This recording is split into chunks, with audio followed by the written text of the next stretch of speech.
निकालने जाओगे तो याद रखना भगवंत मान ने ये बात कही थी। ये लॉलीपॉप देते हैं आखिर में 2-3 महीने के लिए। कैसे करते हैं? एक घर था, वहां बेटी की शादी थी, अच्छा घर था, जमींदार लोग थे, जमीन थी, पैसा था कि लाडली बेटी है, शादी धूमधाम से करेंगे। उन्होंने उसके लिए सोने के जेवर, चांदी के जेवर, बड़े बड़े टीवी, फ्रिज, सोफा और बेड वगैरह सामान बहुत इकट्ठा किया। कल बारात आनी थी। आज रात को डाकुओं को पता चल गया कि इस घर में बहुत माल है। वो ट्रक लेकर आ गए और ट्रक में पूरा सामान भर लिया। लड़की वालों को, परिवार को एक कमरे में बंद कर दिया। पूरा सामान ट्रक में भर के डाकुओं के सरदार ने कहा कि लड़की का परिवार किस कमरे में बंद है, ये याद रखना वोट देने से पहले। तो उन्होंने कहा जी इस कमरे में बंद है, खोलो इसको। कमरा खोला तो डाकुओं का सरदार अंदर गया। किस लड़की की शादी है? वो डरती डरती खड़ी हुई, जी मेरी शादी है। डाकुओं के सरदार ने जेब में हाथ डाला, 100 रुपए का नोट निकाला और बोले जी बेटा मेरी तरफ से शगन है, आपकी जिंदगी मंगलमय हो, बहुत बहुत आशीर्वाद। वो सारा सामान लूट के चले गए। अगले दिन पुलिस आई, भाई साहब परिवार का एक भी मेंबर डाकुओं के खिलाफ FIR लिखवाने को तैयार नहीं था। बोले भले ही सारा सामान लूट के ले गए लेकिन बंदे बड़े अच्छे थे, 100 रुपया शगन दे गए। भाई साहब हम 200 रुपए का शगन ले लेते हैं, 4.5 साल इनको लूटने देते हैं और आखिर में कहते हैं चलो देश तो लूट लिया लेकिन 200 रुपए सिलेंडर सस्ता कर दिया। ये जुमलों में मत आना, ये जुमले हैं इनके। जैसा कि बताया गया प्रशांत जी ने, दिल्ली में काम हो रहे हैं तो अचानक मोदी जी के पास कोई गया कि जी अस्पताल बन रहे हैं, गरीबों का इलाज बिल्कुल फ्री है, पैरासीटामोल की 5 रुपए की गोली से लेके 50 रुपए तक का ऑपरेशन भी गरीबों के लिए फ्री है। वो जो अस्पताल हमने कमीशन लेके बनाए थे प्राइवेट वाले, वो तो जी फ्री हो गए, क्या करें? तो मोदी जी ने कहा किसने बनवाया हॉस्पिटल? बोले जी सतेंद्र जैन है, अंदर कर दो। सतेंद्र जैन को जेल में डाल दिया। वैसे उसके बाद कोई गया जी सरकारी स्कूल कमाल के बना दिए केजरीवाल ने। ये तो जी प्राइवेट से निकाल के बच्चे, माता पिता अपने बच्चों को सरकारी में एडमिशन दिलवा रहे हैं। जो हमने कमीशन लेके प्राइवेट स्कूल बनाए थे वो पीट रहे हैं जी, वो तो कह रहे हैं घाटे में जा रहे हैं। तो किसने बनाए हैं सरकारी स्कूल? कहते जी मनीष सिसोदिया ने बनाए हैं, अंदर कर दो।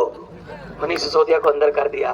फिर बोले जी अरविंद केजरीवाल देश में, छत्तीसगढ़ में, मध्य प्रदेश में जहां भी जाता है वो सीट पर सूफड़ा साफ हो जाता है बीजेपी का, तो क्या करें? तो बोले केजरीवाल को भी अंदर कर दो।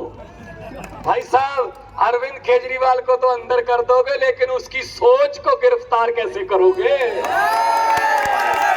जो अरविंद केजरीवाल की सोच ने पिछले 10 साल में लाखों करोड़ों और केजरीवाल पैदा कर दिए देश में, उनको कौन सी जेल में डालोगे?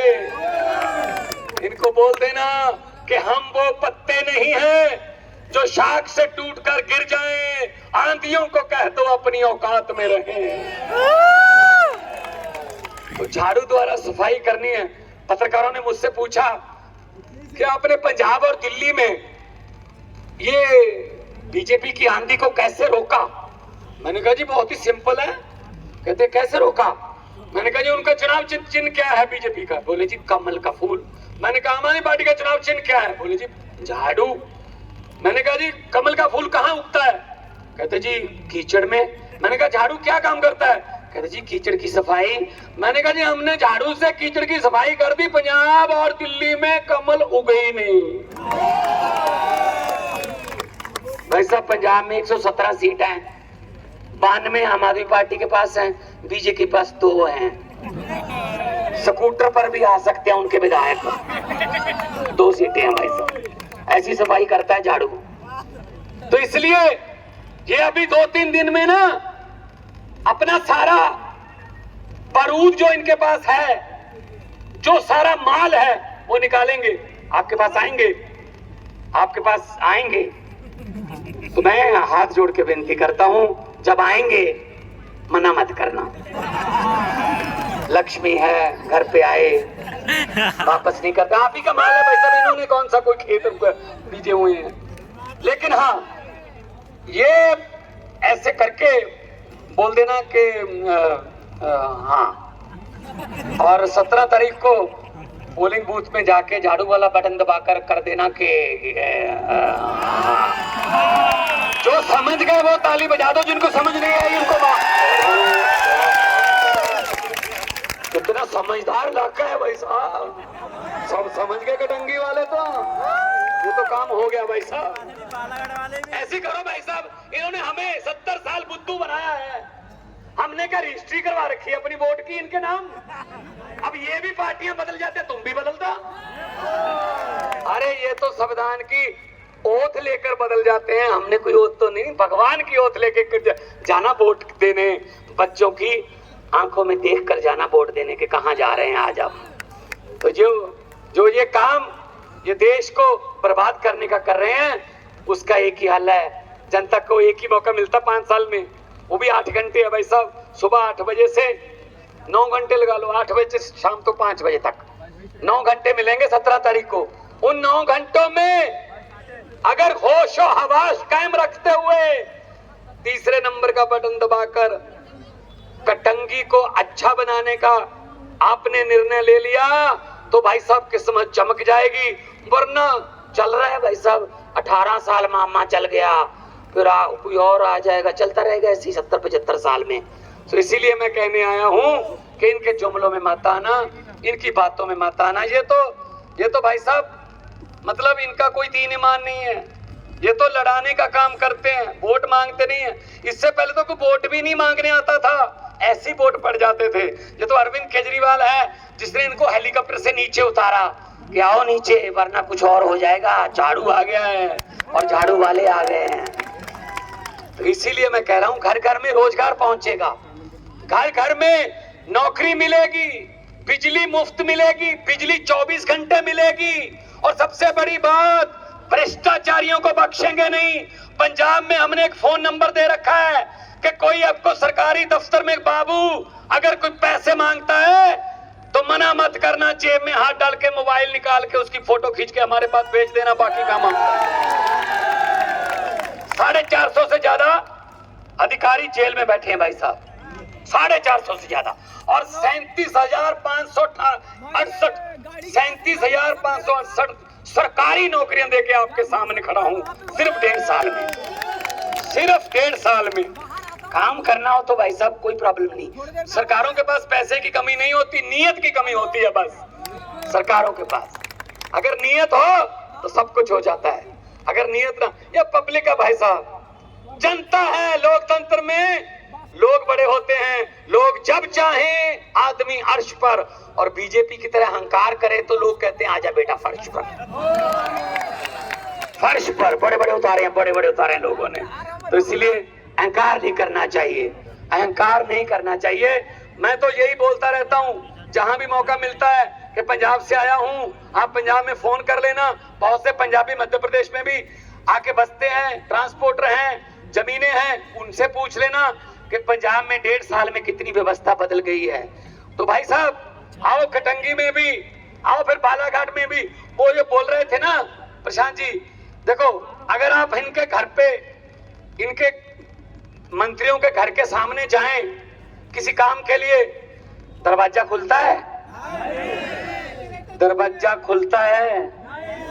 दरवाजा खुलना, जब चाय पानी की बात छोड़ दो, एक छोटी सी विंडो बनाई होती है, उसमें से पीए बोल देता है साहब आज घर पे नहीं, अगले बुधवार को आना। अरे यार बात तो सुन ले। नहीं कोई बात नहीं, कोई बात नहीं, कभी दादे की कभी पोते की।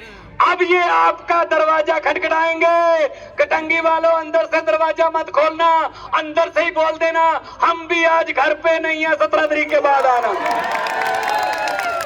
तो इनको भी पता चले कि किसी दर से खाली वापस जाने का क्या दर्द होता है, इनको भी पता चलना चाहिए। तो ये बात आपके सामने इतना, ये मैं सभी प्रत्याशियों को बधाई देता हूं। ये लोग दिहाड़ी पे नहीं है, ये लोग किसी लालच दे के नहीं आए हुए, इनकी आंखें बता रही हैं और इनका जोश बता रहा है कि इनका बस चले तो आज रात को वोट दिलवा लो जी, वोट डालने को दिल कर रहा है।